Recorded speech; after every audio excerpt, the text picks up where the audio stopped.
Welcome to The Cap, where we are here to speak with college reps and other professionals in the field of college admissions to help answer all your questions and guide you through every step of the process. So if you're serious about college admissions, you've come to the right place. Are you ready? Let's talk about it. And now, here's your host, Dr. John Durante. Welcome to The Cap, the College Admissions Process Podcast. I am your host, John Durante, and I am here to introduce you to college admissions representatives and other professionals in the field of college admissions. Our purpose is to serve you, the students and parents, so that you may gain insight straight from the people who ultimately make the decisions. Regardless of whether you will apply to a particular school being highlighted, you should listen to all of the episodes, as each guest will give you tremendous insight and advice on every aspect of the college admissions process, prompting you to come up with your own follow-up questions for when you visit campus or meet with a college admissions representative yourself.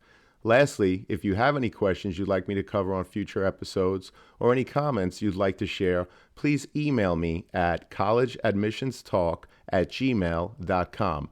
And don't forget to visit our website at www.collegeadmissionstalk.com. So are you ready? Let's talk about it.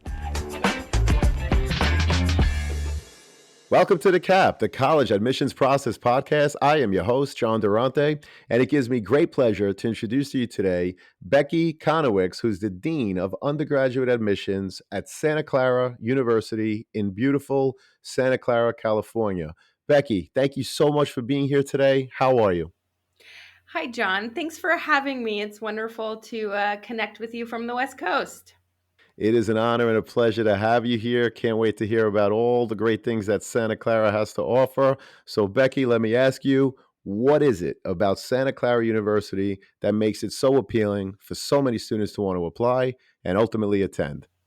Yeah, thanks for asking this great question. As you know, I could talk about Santa Clara forever.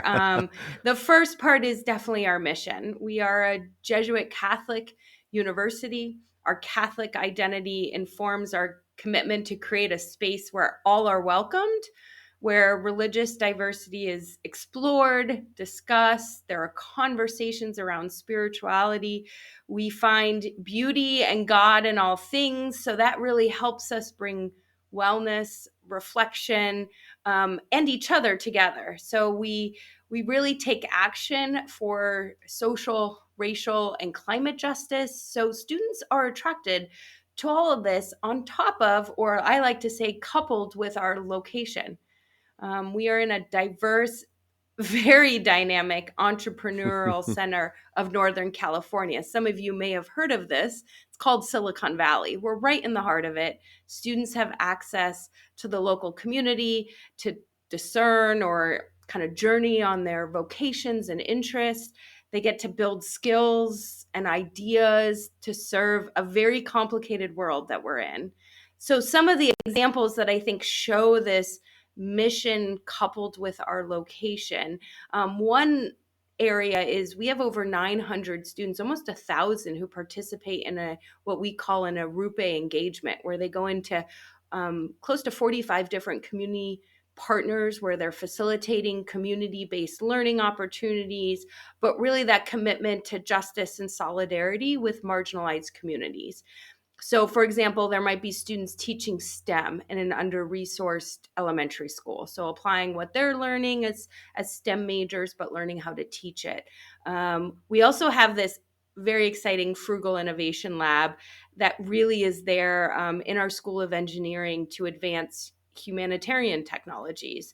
So they have a wide range of projects that students are working on, often funded by some of these tech companies in the area.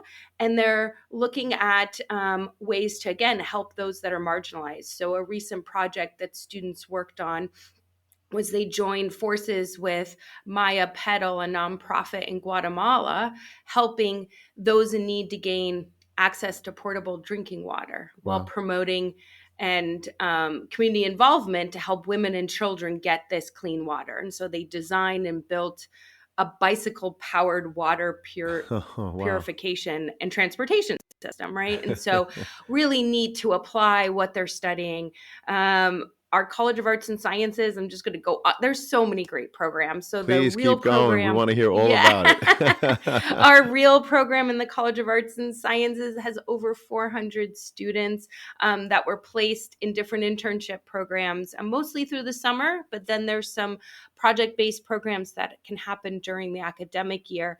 But one of our students who really discovered in her time at Santa Clara that she likes to do investigative work um, while helping people. And so she interned with the Federal Trade Commission in San Francisco, Wow. investigating unfair business practices. So really tying that political science and that interest to speak up for those that are voiceless in the unfair business area that the Federal Trade Commission works on. Wow. And then lastly, I have a friend that works over in the Sioka Center, and they're really excited. They started this Mindset Scholars program. So our Sioka Center is really around entrepreneurial thinking. And the Mindset Scholars are right away, first-year students can get involved in sort of the aspects and the facets of an entrepreneurial mindset. And so their focus is, how do we make a difference as an entrepreneur? How do you bring empathy to help those, optimism to see opportunity, and confidence to tolerate the risk as an entrepreneur? And so right away, Mindset Scholars in their first 2 years are developing this understanding of what an entrepreneurial mindset means. And so I think as I go on and on about Santa Clara, it really is this coupling of our mission to care for those, speak for the voiceless, help others, question what we're doing to our environment. How can we build a sustaining community? And our location. We're in the land of innovation. And so bringing those, there are many opportunities, pathways, programs at Santa Clara that our students are really attracted to. I think that's why applicants apply and are considering a Jesuit university in the heart of Silicon Valley for their college experience. The 300 days of sunshine doesn't hurt either. I know a lot of our East Coast students really, really enjoy that part as well. Of course, our Californians are used to it, but certainly the weather is a big factor as well. I'm sure. Well, that's a tremendous overview. I love how you spoke of your mission and your location. You spoke of the Jesuit mission where all are welcome, lots of community involvement and humanitarian efforts here in the US and abroad. You talked of Silicon Valley and explained it as the land of innovation. No wonder why so many students want to apply and ultimately attend. So, Becky, thanks again for that tremendous introduction. So, students, of course, they usually spend 4 years in a college or university. So, visiting campus before committing to a school is so important for the student to get a feeling of their campus and surrounding area. Taking tours and spending time on campus, of course, are things that can't easily be replicated online. So, Becky, when a student comes to campus, what are the areas that they should definitely visit? And what are some questions that they should be asking to help them determine if the school is, in fact, the right fit for them? Great question. And I hope students can visit. We are open and available to have students. We have 2 visit times a day. And really, when students come to visit, whether it's through a formal tour that our tour guides are offering, or a self guided, or if they want to come walk their dog on our campus, that is totally okay. But they should, number one place they should visit is our mission. It is our church on campus. It's where fourth graders in California come to understand the history of California, because these missions are a big part of our ancestral land. We are on the land of the Ohlone and Muwekma people, so there's a lot of history with the native indigenous populations here, and that will come out between the mission and sort of the hallmarks of our campus. Right behind the mission is a rose garden. So, as I mentioned, we see beauty in everything. We take our 300 days of sunshine and grow some of the largest roses in the Bay Area. So, bring your moms, bring your families to check that out. I would also say, as part of a student, you are living and learning here. And so that living matters, where you eat, where you sleep, where you get that wellness and exercise. And so taking a moment to say, yes, I'm going to be in rigorous classrooms, I'm going to be doing research, I'm going to see the labs in the classrooms, but let's go check out a residence hall. Let's see what campus recreation facilities look like, or campus ministry for any of their spiritual and wellness programs. Lastly, I would say you will notice where our main dining hall. We have lots of cafes and places to grab a cup of coffee and go to class, or pre-order your food on an app and pick it up after class. But it's really about seeing that sense of community. I think students at Santa Clara really like to eat in community, have discussions. So whether it's outdoors or indoors, taking a look and having that experience where you fuel yourself, where you imagine that. Our food, also, we have a garden on campus. So actually at 12:30 today, I am going up to pick my basket of farm to table vegetables. And so again, that's That's awesome. accessible, but it is really important again, going back to that Jesuit values, if you're not caring for yourself, wellness, spiritually and your mind. And so Santa Clara really sees that through our food, through our space where students can enjoy, work on group projects, or take a moment to share a meal. And so I would encourage students to see some of those areas where they will be spending their time. Well, I really appreciate that overview. Thank you so much. And during my research, I read that you have a class schedule where it's 4 quarters, 10 weeks each. Could you just explain that to us, Becky? Yeah, sure. We are in a quarter system where you'll find a couple of our neighbors in California are also on the quarter system. So, couple of the highlights, it is 10 weeks. And so you actually, a student at Santa Clara or a quarter system student, takes more classes in an academic cycle than a semester school. And so, one area that our students really like is that they can have multiple minors, multiple majors. They can change their mind and explore different academic areas because they have more classes that they're able to take. It is a faster pace. And so, I think our students, their first year onto campus, that course that they're jumping into that might be more challenging, our small class sizes really help them have those conversations with faculty right away to say, oh, in 4 weeks, I'm going to have a midterm in my first quarter of my first year. And so that works too, and they get used to it. It is very replicable of the real world too, right? Right. John, you probably know this in your day job. Like, you aren't given months to work on a project. And so our students really can transition to the real world because 10 weeks or 4 weeks to do a presentation or have a midterm, that's a little bit more reflective of what life is like, especially in the Bay Area, Right. where we are moving at a pretty fast pace. And so that's part of the quarter system. The other nice piece around the quarter system is we start later in September and go through closer to the end of June. So it's a little different academic calendar as well as when we kick off versus when we graduate or complete spring quarter. Well, we appreciate that overview. Thank you so much, Becky. And how many applications do you actually review a year? And do you represent a specific region? And of course, any insight you want to give us into the overall application process is always appreciated. Students and parents love to hear about what happens when they hit submit on their applications.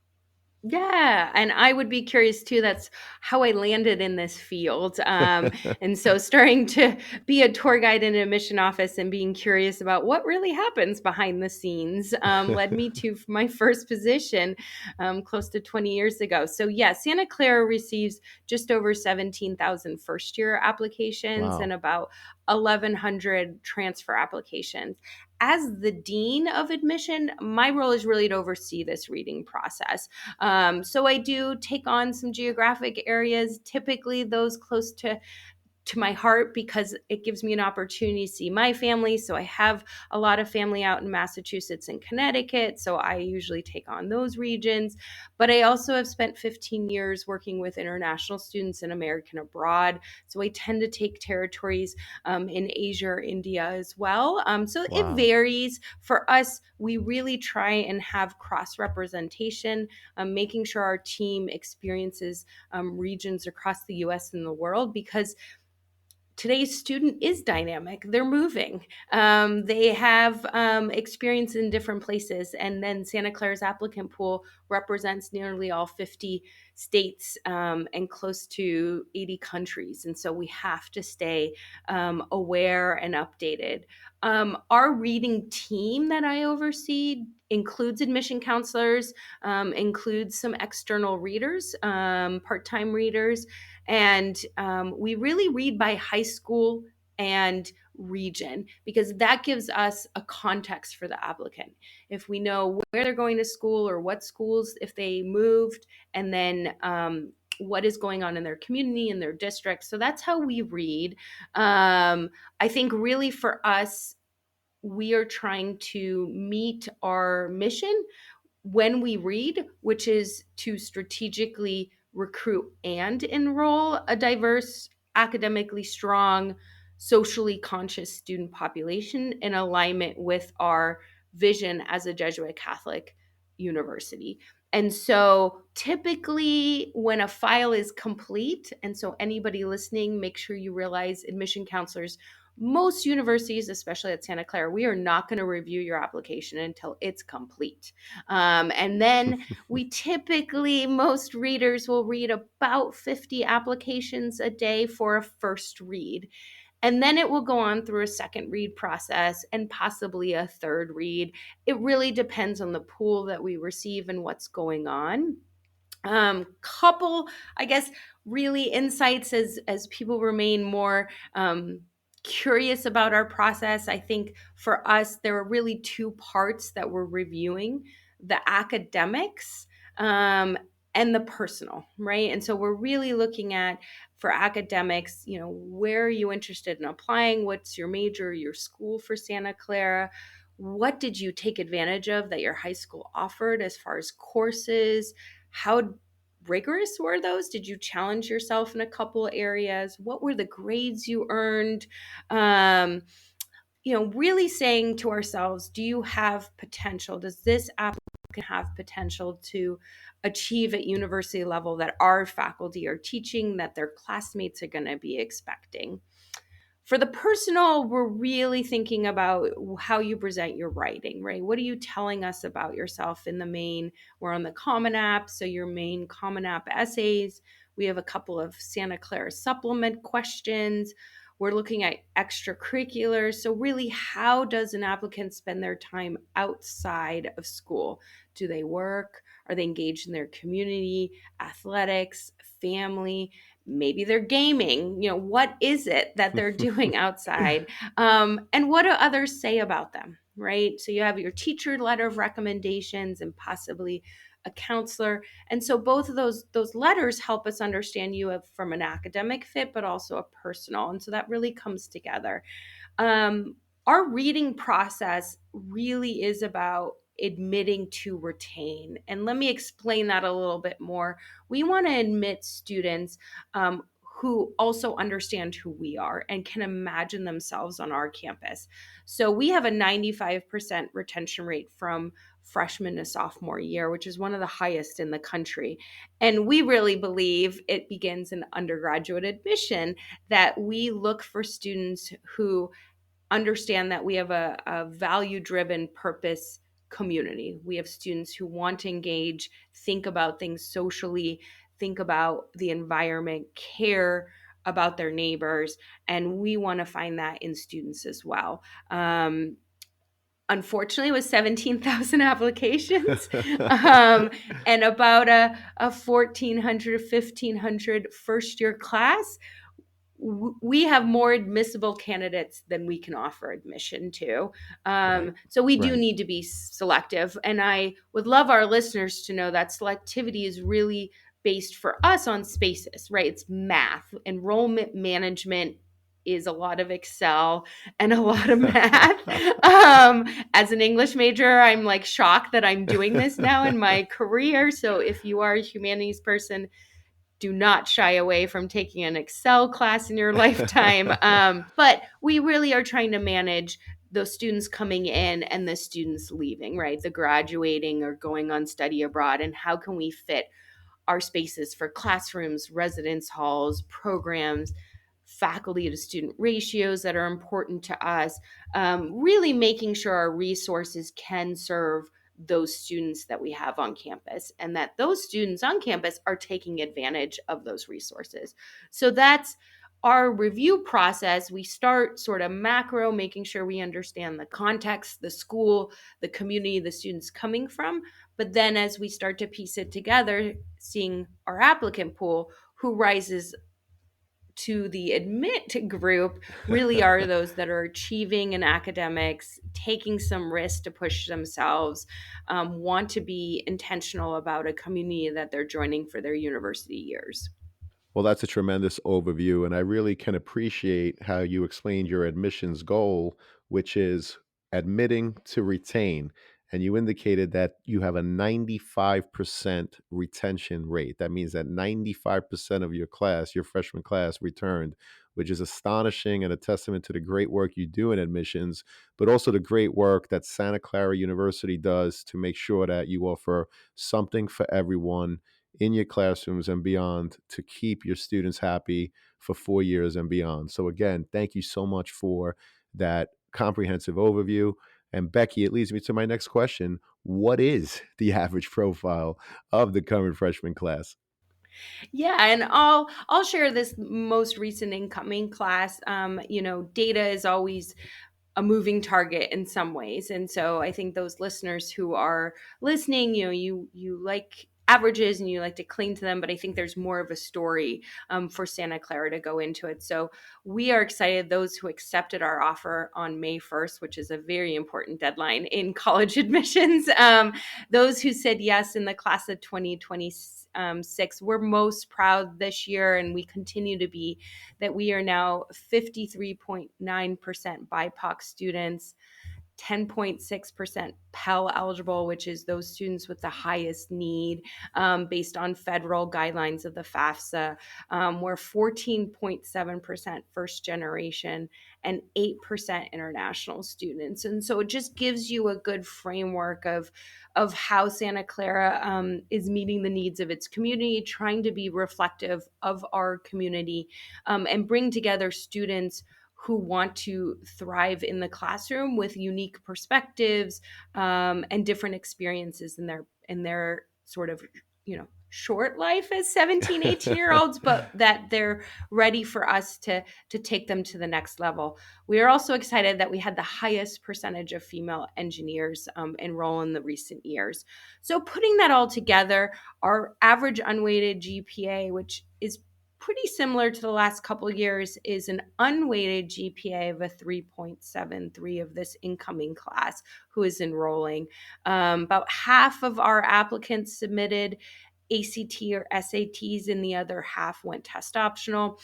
We don't like to share our averages of test scores, mostly because, and I think this is really important for the audience to hear, the data is skewed, right? For those who Right, submit in a test optional right. environment, they're submitting the most perceived strong scores. And so we don't want to share, because we also think those scores are really inflated for Santa Clara. And we don't want to, discourage or concern or cause more stress for another very talented student who'd want to Right, apply to Santa Clara. right. About 50% of our students are from outside of California. The top 10 majors, which again, I think goes into, for Santa Clara, you do have to apply to a school. You can be undecided, but you do need to know an area you're interested in. So those were computer science and engineering, psychology, finance, biology, marketing, mechanical engineering, computer science and the arts and sciences, and mathematics, management, political science, and economics. So you can see that strong student who has that 3.7 sort of high school GPA. They're studying all kinds of things at Santa Clara. And then, of course, they're coming from all places in the world and across the US as well. Well, Becky, thank you so much for sharing the demographic information and all of that data. We really appreciate it. So, when you're reviewing applications and you look at a student's transcript, what are the first things you notice as part of your evaluation process? Yeah, I think this is a great question because as I shared that earlier GPA of the incoming class, I think it's important that the transcript tells a story. And so, in order to understand that story, we will be looking for context in that transcript. So, do we know the school? What is the school offering? What percentage of students are going to a 4-year university? What percentage are going to a 2-year or not enrolling in higher education? And so we use this school profile that most high schools provide to us. We also develop context, those of us who have been in the field, maybe we visited schools, stopped by, met somebody, we receive updates and newsletters. And so we're really just trying to understand the school. And then when we look at that transcript, we are looking at ninth through 12th grade. That transcript, we should see if there's any advanced courses the students took, any progressions, and how it relates to the area of interest they would like to study at Santa Clara. We look at grade trends by year and by subject, right? Lastly, we do recalculate unweighted GPAs. And so if a high school transcript has a GPA, we take the time to put everybody on the same unweighted scale because for us, this helps us write that story for a student where we're looking deeply at the course curriculum, how the student progressed, and where they're heading through 12th grade. I think that's the other thing, if listeners could hear, it goes all the way through 12th grade through graduation is really important to us on that transcript. Well, that's great. Thank you so much for that overview. And I was curious, what are some of the things that students do to demonstrate their interest in Santa Clara University? In other words, if they know that they want to come to Santa Clara, what are the types of things that they do? And do you, Becky, track demonstrated interest as part of your overall application process? Yeah, great question, John. I think for Santa Clara, as far as tracking, I would say we're kind of in the middle. We don't, is it possible for students to come and visit and they register and we know that information? Absolutely. Are we looking at every email that is opened by a student? No. And so we have a healthy, I think, balance. What we're looking for, as I shared before, our mission and our retention is really, we believe students who enroll have done their research, can imagine themselves on their campus, and that comes out in the application. And the place demonstrated interest for us means the most is our supplemental questions on the Common App. Every student has to fill it out. It really um, offers students an opportunity to reflect on our mission and our values as a Jesuit Catholic institution, and to, in that reflection, share how they have or will use that those values in their future, in their lives. How do they use it every day? Where do they see it coming out in their learning? So that supplement really is probably the most available place for students to share their demonstrated interest, and where we as an admission committee are evaluating our supplemental answers of our applicants. Is it an advantage if a student is able to visit? Possibly, because they may hear our current students, a tour guide, talk about how that mission and values are lived every day, how they see it in the classroom, which may help a student write an answer to a supplemental answer. However, I would also argue in today's very digital world, you could gain the same insight as an applicant from social media, from any YouTube videos that students are doing about campus life, to any of our resources that we offer on campus, connecting to alumni, anybody. And so I really do think for us, getting to know who we are is more available than ever to any student, regardless of a visit. Um, but really, I think the other place that demonstrated interest comes about, and it seems elementary and common sense, but it really is about applying and completing an application and following through, letting us know if you are no longer interested or you are really interested. That detail of tracking your application, opening up the portal, see if something is missing, is the most important piece. We can't review or consider a student who isn't helping themselves with completing an application. Well, those are great pieces of advice. And again, great insight. I like how you talked about the supplemental question and how it's important to reflect on the mission and the values of Santa Clara University, but also for the students to reflect and talk about how they themselves use those values and how they plan to do so in the future. So that's great advice. We really appreciate that, Becky. And you talked about applying to the school, which leads me to my next question. What are the different ways a student may apply to Santa Clara? And is there a benefit to applying one way over the other? Great question. For Santa Clara, we have two main deadlines.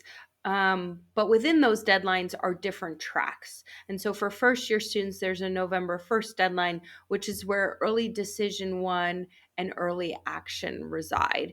And so early action is non binding, students apply, and then they have until May 1st to make a commitment. Whereas early decision is binding. A contract is signed with a parent, a counselor, and the student saying, if admitted, I will enroll. And those enrollments are taken, that commitment is taken most seriously. So if going back to the last question about demonstrated interest, if a student's really in love with Santa Clara and wants to show us, the best way is to apply under an early decision track. January 7th is our second deadline, which gives another early decision two option for those that are, again, most committed, and then regular decision, which they find out in March and have until May 1st to make a commitment, and they're not under the binding. As far as benefit, I think this is a great question, and students should be asking this to universities.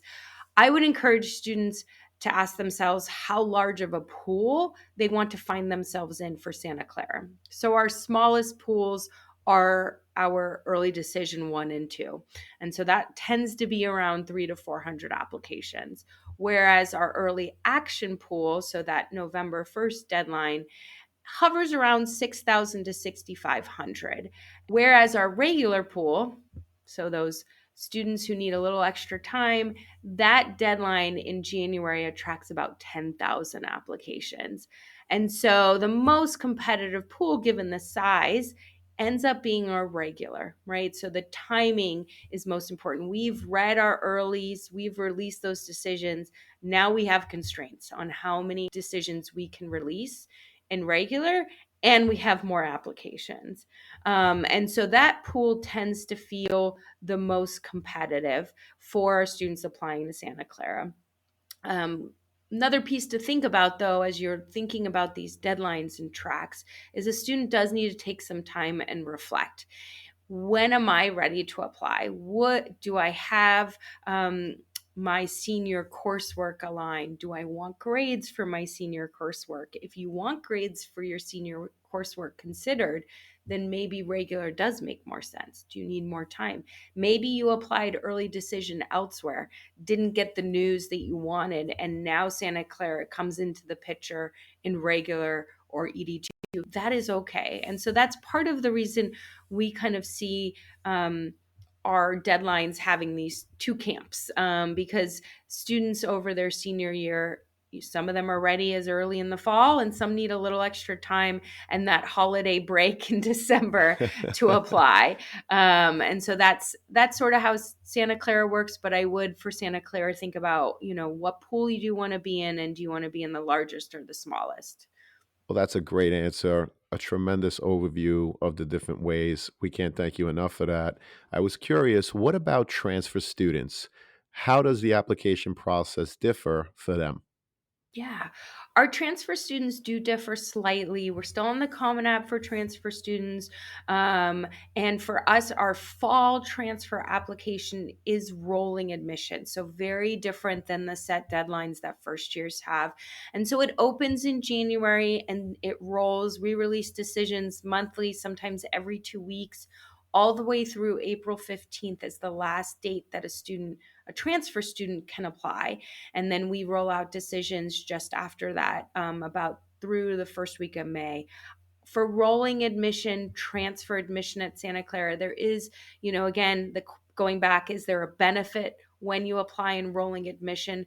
Absolutely. The sooner, if you wait till April 15th, we may be full for certain majors. Think computer science engineering in Silicon Valley. Again, certainly the sooner you apply as a transfer student for fall, the better. And we see transfer students at Santa Clara in all different forms, whether it's they tried a 4-year and it wasn't a good fit, or a community college student, or a student who took time away and they're coming back in. And so we try to make the rolling admission as accessible as possible for our transfer students. Well, we appreciate that. And of course, Becky, I know that Santa Clara, like many other schools, is in fact test optional. Can you share the percentage of students that apply and that are ultimately admitted that did not submit their test scores? Yeah. So we just completed our second year. So COVID did impact our decision to go test optional, and we've extended it for a third year. So we can do a lot of data mining, understanding what this means for Santa Clara. So the last 2 years, it was about 47% of our students reported test scores in our overall applicant pool, but who we admitted ended up just over, it was like 51, 52 each year percent of our students had a test score. So that's, I think for us, we really mean when we say test optional that it's okay not to submit them, and it's okay to submit them. It's really for us, one of those processes and pieces of an application review that I think families and students get more obsessed about than we do. We really see it as, it provides context, as I've spoken before, around academic preparedness and potential. But if we do not have a test score, we can find that context around academic preparedness and potential in many other parts of the application. So that's why it does not disadvantage or advantage a student if they submit test scores or not. Understood, and we appreciate that. And how about AP, IB, or dual enrollment classes? Does Santa Clara University accept them for credit?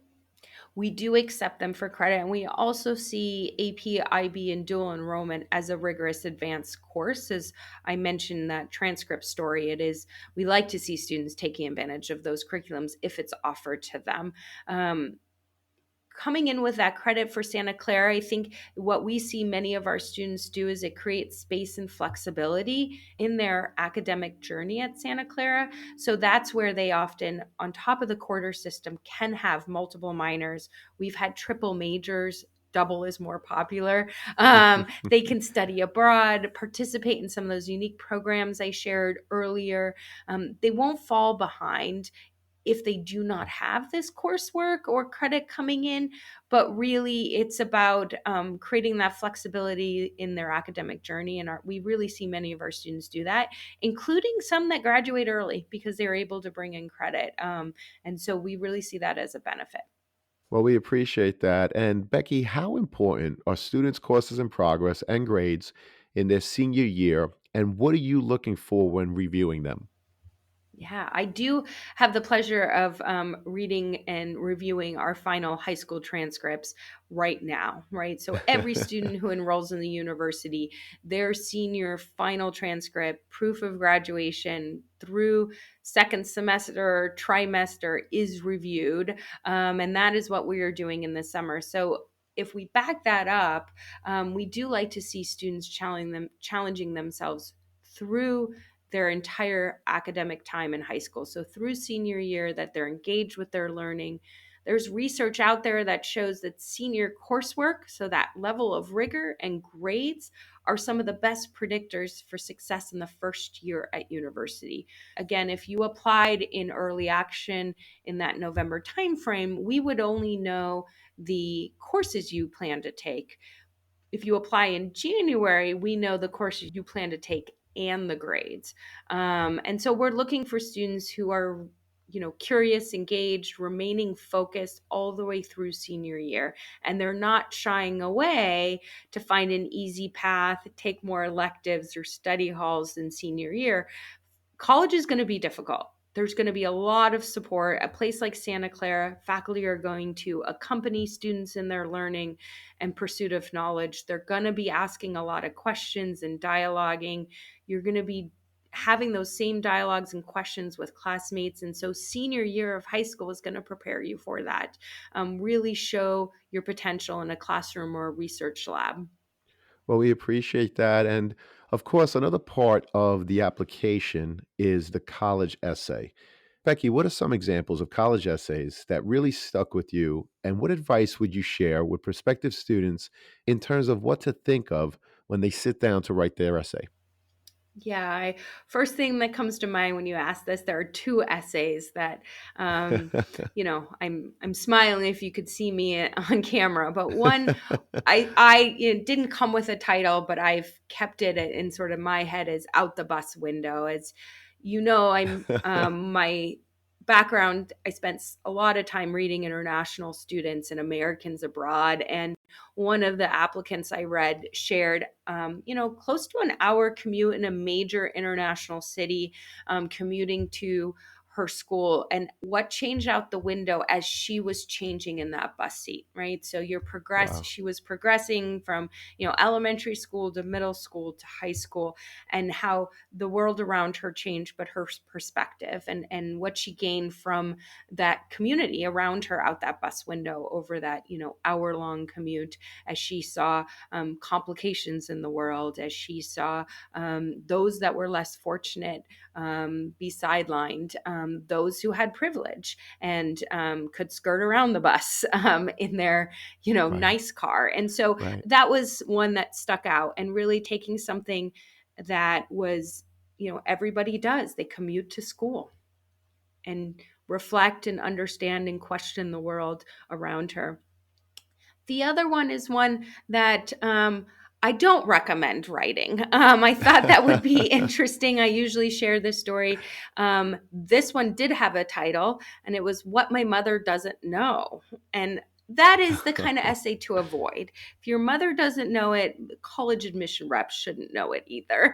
And so that was not helpful. And it did not show the best light of the student. And I think those are the types of essays, as a student is, working on these essays and trying to share themselves, they should be trying to put their best forth. And really, you asked for advice on essays, and I think for us, it's really a time to share with young people writing this, that this is where they have the most control.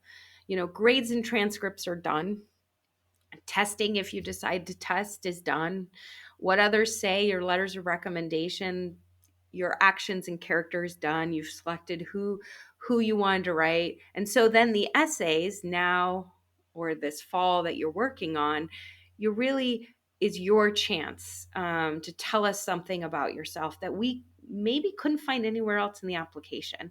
It gives us a sense of what you're looking for, who you are, your experiences, your perspectives, and for us, this is really important. And so I would say my best advice for writing the essay is to be authentic.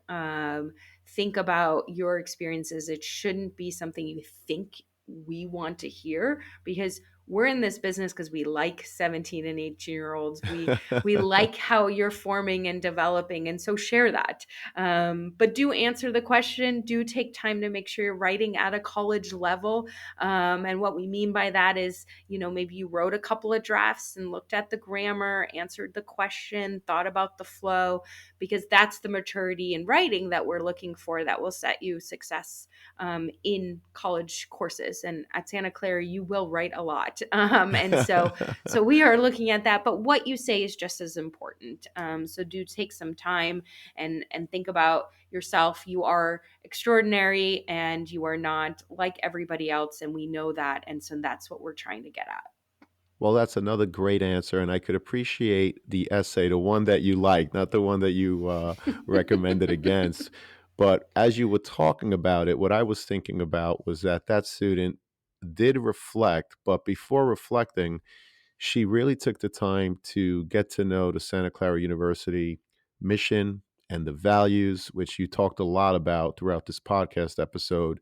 And I think she created a very unique story to show her thought process and how her values and her mission, perhaps, are true to her as a person. So, as you said, there's different parts of the application. The transcript obviously is going to give you the rigor of the courses, your grades, the activity sheet, what you took part in or not. But that essay is really your opportunity to give insight in terms of your ability to, first of all, be aware of the Santa Clara University mission and your values, and then reflect and show how it's true to you as a person now and perhaps even in your future. So I thought that was a great example. Thank you so much for that, Becky. I appreciate it.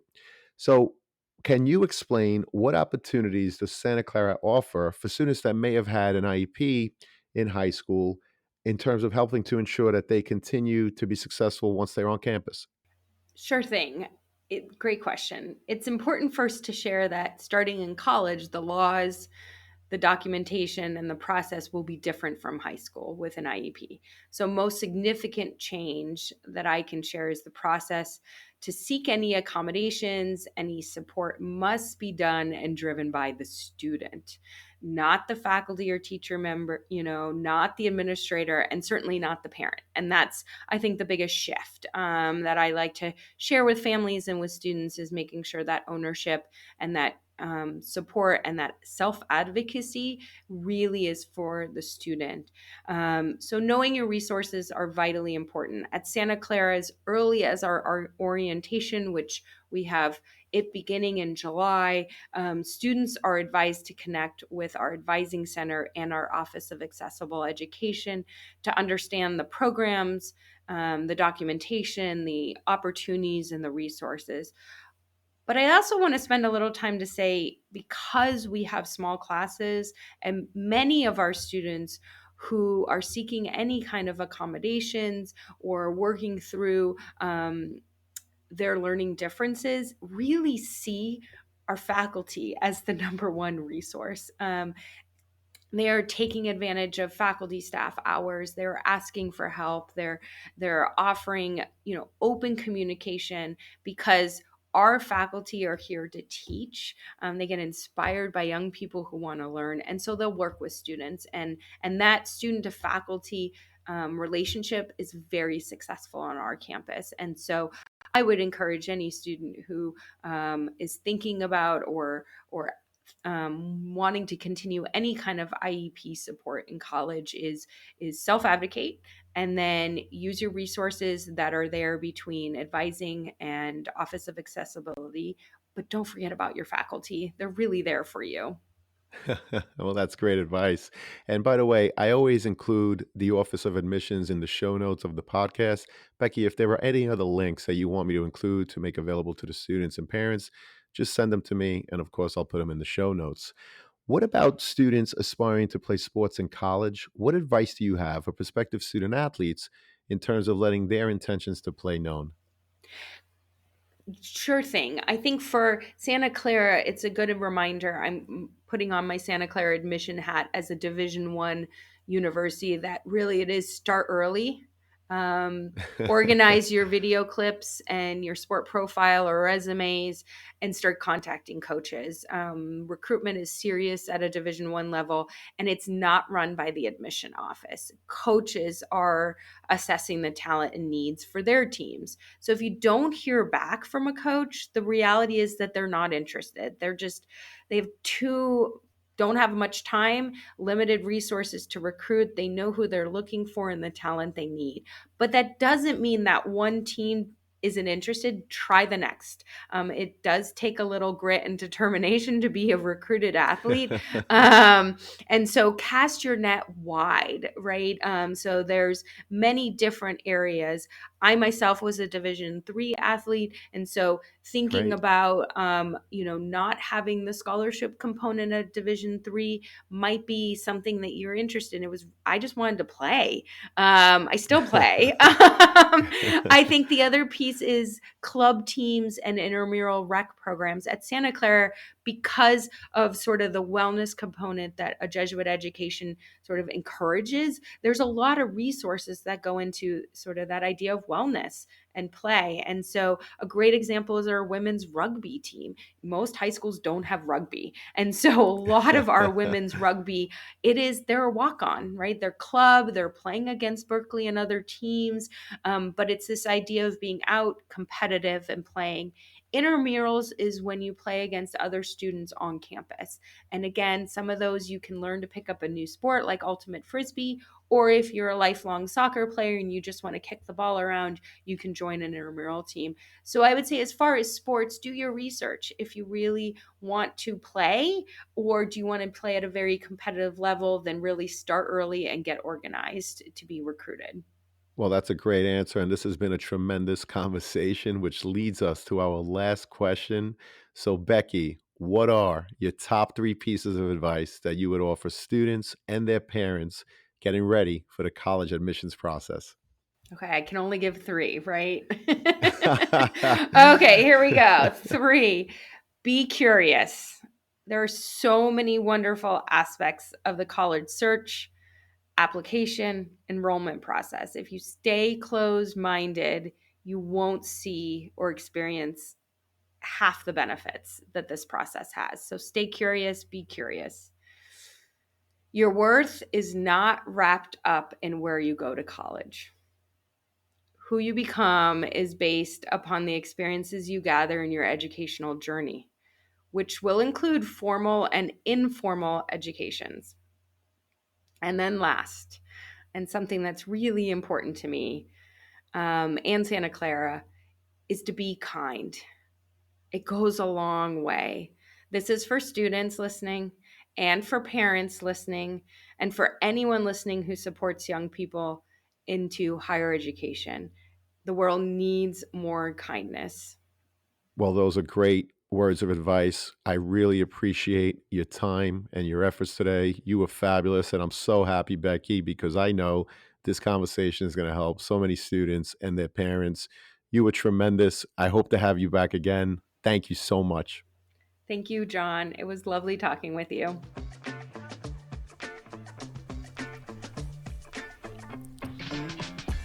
Thank you for joining us on this episode of the CAP, the College Admissions Process Podcast. We hope you enjoyed the show. If you did, please don't forget to tell a friend and follow us on Facebook, Instagram, Twitter, and wherever you listen to your podcasts. I am your host, John Durante, and I look forward to seeing you on the next episode of the CAP.